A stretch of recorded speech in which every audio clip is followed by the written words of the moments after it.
Kids, it's me, Toni Homeperm, and wow, I haven't done any kind of filming like this in quite a while, so I don't know, I'm just sort of putting my thoughts out there. When I first started doing makeup videos, I was very much caught up in the whole beauty influencer trend and wanted to be like one of the famous beauty influencers like James Charles or Tati, Jeffree Star, Manny MUA, all those big names. I mean, obviously I knew nothing really like that was going to happen, but everybody in the back of their mind thinks something like that. So I decided to try my hand at it. And I was doing some makeup reviews and things like that. And I very much got caught up in the trend of buying every new makeup palette, eyeshadow palette that was coming out. And I'm at the point now where I probably have over 200 eyeshadow palettes. I have more eyeshadows than I could ever use in one lifetime.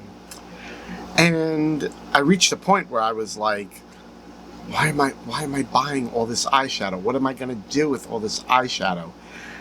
And I realized I wasn't reviewing it. Really, I wasn't going to be a beauty influencer. So what did I need with all of it? And yeah, I mean, it's great when you order a new eyeshadow palette and you open it up and you look at it and you swatch it and it's all pretty and sparkly and it's just so much fun swatching it and imagining the eye looks that you'll make. But for me, for the most part, I'm only using eyeshadow for when I do drag, for when I get ready for a drag performance. I really just didn't have the time to just sit and do a makeup review and do a whole drag look just for the camera, just for a video, if I wasn't getting ready for a performance.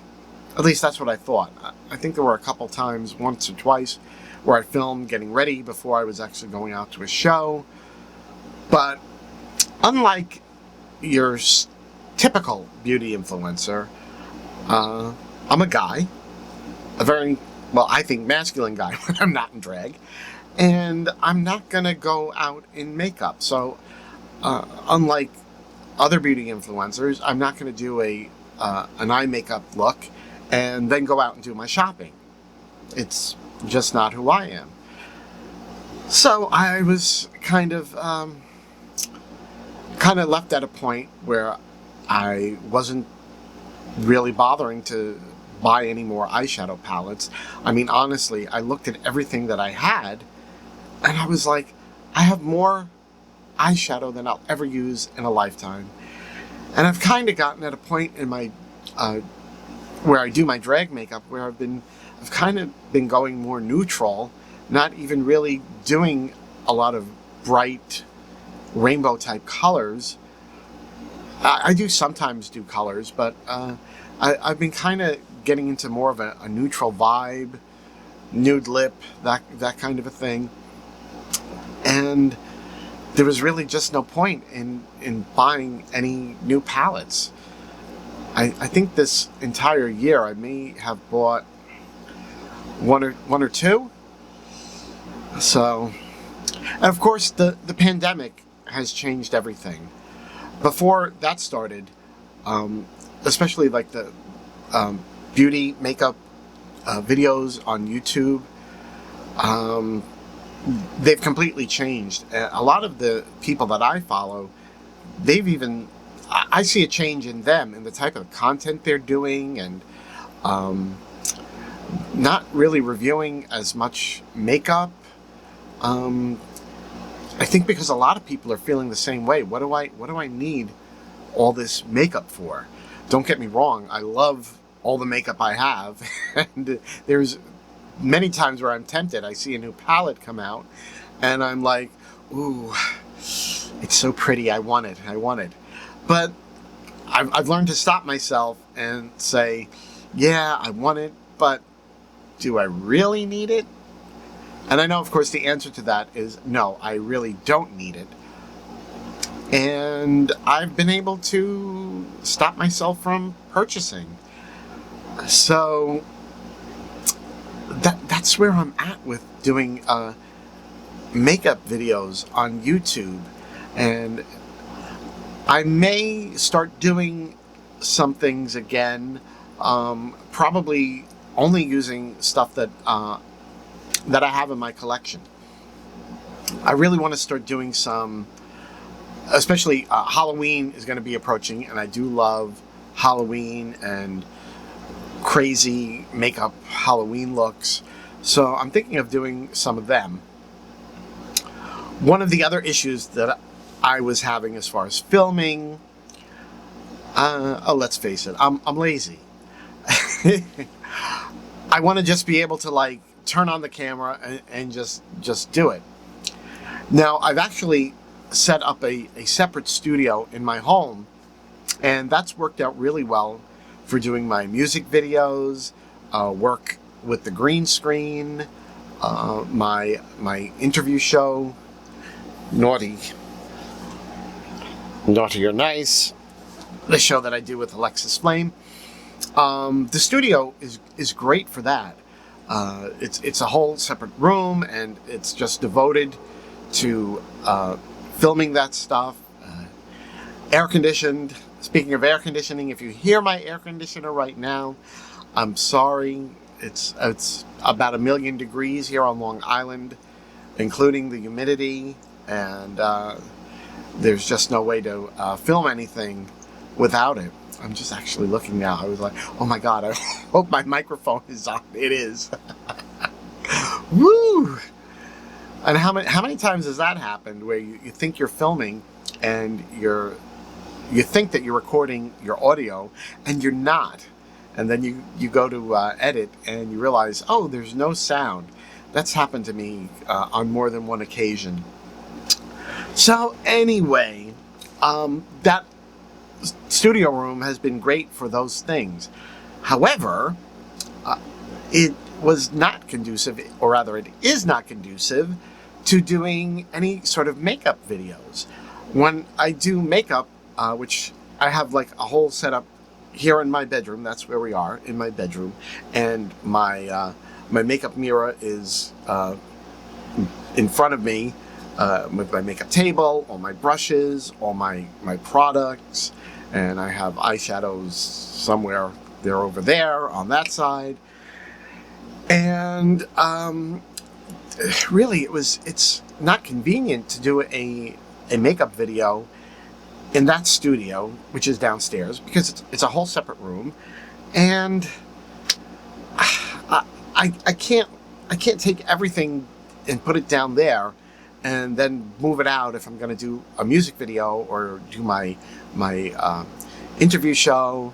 Also, I do my podcast with Tom Cat, God Will Get You for That, Walter, which reviews episodes of Maude. We do the podcast in that room, and yeah, it's not convenient to move makeup down there and then have to look it back. So I've been racking my brain. How can I do this better? How can I actually make this happen? Because if it's not convenient for me to film, I know I'm not going to film. So what I did was, and I hope this works out. What I used to do is I used to have, well, I have this sort of a tri-stand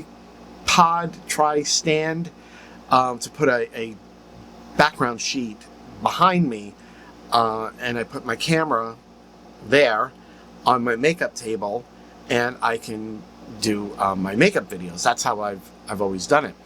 I used to also do my music videos in the same setup, and it was rough because it's not a big area. It's fine for doing a makeup video, but as far as interviews and doing a music video, work against a green screen, it's too small of an area. But I still need like the background up, because I don't want you to see like my whole bedroom, which is sometimes not that tidy. and I just don't want to show. I just don't want to show the bedroom. I would rather just have a plain screen behind me. Today I've got just a plain black. I have other colors that I can put up. I think this may help because it was always so annoying to put up that stand, and I had to use these clips to clip the background onto that, and it was just inconvenient. One of the other things that I thought of, because I realized I have to make this as easy for myself as possible, just in order to be able to do it. I have a Canon EOS. I think this is the M50. I don't remember. But I have an adapter for it. I don't bother with rechargeable batteries because I want to just I don't want to have to be worried about the battery going dead, losing charge, yada yada yada. So I have an adapter, and that was the other thing. Whenever I was having to move the camera, I had to do all this jury rigging to get the adapter, the power cable out and move it and take that down. So I said, you know what, the adapter is only $17. So I said, you know what, I'm just going to order a new adapter, one that I can leave in the other studio, and this way I just have to take the camera from the one location to the other, and I have an adapter in each location to just plug it in, and I'm good to go. At least that's what I'm hoping. I have a lot of ideas for makeup videos, but like I say, I don't really see myself as being a quote beauty influencer, but I do love makeup, and I love playing with makeup. I love looking at palettes, but I'm just it's such a waste for me to be buying more palettes. I have every color under the rainbow and in between. So there's unless something is really, really special, I just don't think I'm going to buy it. And one of the things that I've thought of doing is a series where if there is a palette that I see, I want to see if I have a similar palette already in my collection that would, more or less dupe it, or maybe even combine, one or two, maybe even three palettes to sort of create the same color story in a palette that I'm interested in. There's one particular palette out right now that everybody's talking about it, everybody's raving about it, and I could order it. I mean, it's not an expensive palette. It's only, I think, $15. It would be easy enough for me to just go ahead and order it. But after looking at it, I'm like, I know I already have all those eyeshadow colors already. What do I need it for? I don't need it. So that's one of the things that I've been thinking of is maybe doing some sort of videos like that. And I'm sure I will start to do videos where I get into drag. That's the other thing. For me to get into drag, I have to glue down my eyebrows. Now I'm looking at my eyebrows right now in the viewfinder. In order to do drag, I have to glue down my eyebrows and create new eyebrows. It's the only way I can do a drag look that I'm happy with. I have hooded eyes, so got that going against me. My eyebrows are very, very thick. They're almost like those woolly caterpillars. I used to get them threaded, but my eyebrow hair is so thick and coarse that when they would, do the threading, my eyebrow hair would actually break the threads. I mean, they'd be yanking, ripping the hair out of my face, and I literally could feel like, a tear coming down my eye because of the pain of the threading. Then I ended up switching to just waxing, and I remember the first time that the esthetician did the waxing. She's like she like waxed the brows, and the first pull that she did, "Oh, I'm sorry, I hope I didn't hurt you," and I was like, please, I was like, compared to threading, it's nothing. I said I barely even feel anything. And she was like, really? I was like, seriously? Because for me, the pain of getting my eyebrows threaded was excruciating. It was very painful. I don't know if any of you have ever had your eyebrows threaded. I don't know. For me, it was very painful. But like I said, my eyebrow hair is very thick. It's very dense. It's very coarse. I mean, my eyebrow hairs, they probably could be, if they were long enough, could probably be used for fishing tackle. The tensile strength is so strong. So that's what I'm thinking as far as makeup inspired videos that I may, I'm gonna try to start doing something like that. And I'm hoping by changing my setup, as far as ease of being able to film, will help me to do that. I recently went over 200 subscribers, which I was very surprised. I never thought I would get that. I mean, I know there's so many YouTubers out there with millions and millions of subscribers, and which is great. I'm sure I'll never ever get to anything like that. But even just getting over 200 subscribers, I was like, oh, not bad, not bad. I'm happy. I mean, anytime I see somebody subscribe to my channel, I'm very thankful, very grateful. And to everyone who has already subscribed, thank you so much. I don't know what to say. I'm very thankful and grateful to all of you who've subscribed.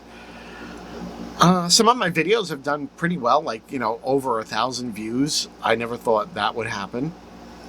So I just kind of have to decide what type of videos I want to do. I have all these great ideas. It's just that I don't follow up on stuff. And I know a lot of it is because of, in the back of my mind, oh, well, I have to move this, get this down there, or move this back up here, and then set this up, set that up, and a lot of times by the time I've thought about doing all of it, then I'm just like, oh, I just don't even feel like doing it, which I know I shouldn't do. I should be more proactive about getting it done, if for no one else than myself. I know a lot of the YouTubers that I follow. It seems a lot of people are experiencing this ennui as far as creating content. Like, not sure what exactly they should be doing. Like one of my favorite YouTubers, Niiiiiice, aka PopLuxe, he just did a video where he was talking about how like doing reviews, it really wasn't fun for him, and he's changing up his content. Another friend of mine, a YouTuber, Cat's Wearing Makeup, Carolyn, she recently did another video, and she was saying how it's been hard on her to film, although for her, she has a very important job, and it's taken over a lot of her time, which is understandable, and she really hasn't had time to film. And Carolyn, if you do watch this, I have to say I do love your videos, so I hope that you'll be able to find that happy medium between work and filming. I don't have an excuse. I'm a drag queen full time, so I mean I could be making a video almost every day. Certainly, at least not on the days where I'm not performing. Even on the days I'm performing, I could film a getting ready type of thing. But like I said, I didn't have the setup where I needed it to be. maybe now that I'm changing things and I'm taking the steps to ensure that if I have an idea for filming a video, I can actually just do it like that and not have to be thinking about, oh, I got to set this up, I got to set that up, this lighting, that lighting, you know, all that. It's not easy, especially because I want to make good videos. I want to make videos that are well lit, that the sound is good. I mean, I have this very great Canon camera for shooting videos, so I don't have any excuses. That's the thing. I don't have any excuses. The only thing I can say is I just have been I've been too lazy, I guess. So I have a couple ideas, as I was saying, for the type of videos I'm going to start doing, and I will probably start working on that tomorrow, because it's a little late in the day now. I spent most of the day working on the studio, working on here in the bedroom, so that I could, you know, make it easier to put the screen up. Actually, what I did was I just got these command hooks, and I took my background sheet, I grommeted it, so now I don't have to set up a tripod. I just can hang up the background sheet, you know, 2 seconds. So I'm hoping that will help. I don't know if I'm always going to do black. I have so many other screens that I could use, so I probably will. I'll change that up. One thing you'll probably never see is the green screen background. I remember one time I tried doing a makeup review and used the green screen, and because I figured, oh, in post I'll put an interesting background. But then what I forgot is when you're shooting like that and you take out the green, it affects all the colors, and if you're using anything with green, well, guess what? It's gonna when you go to I use DaVinci. When you use the Delta keyer to take out the green, it takes out all the green. You know, so you can't do a makeup review with a green screen effect. It's gonna mess your colors up. But you know, live and learn. Live and learn. So anyway, that's where I'm at with doing videos right now. I have to think about the kind of content that I want to create. I know my content has been all over the place. Other people, they're more focused. It's hard for me to do that, I guess. So so this was me coming on camera, saying what's going on, and we'll see what happens. All right, that's all I have to say. Bye-bye.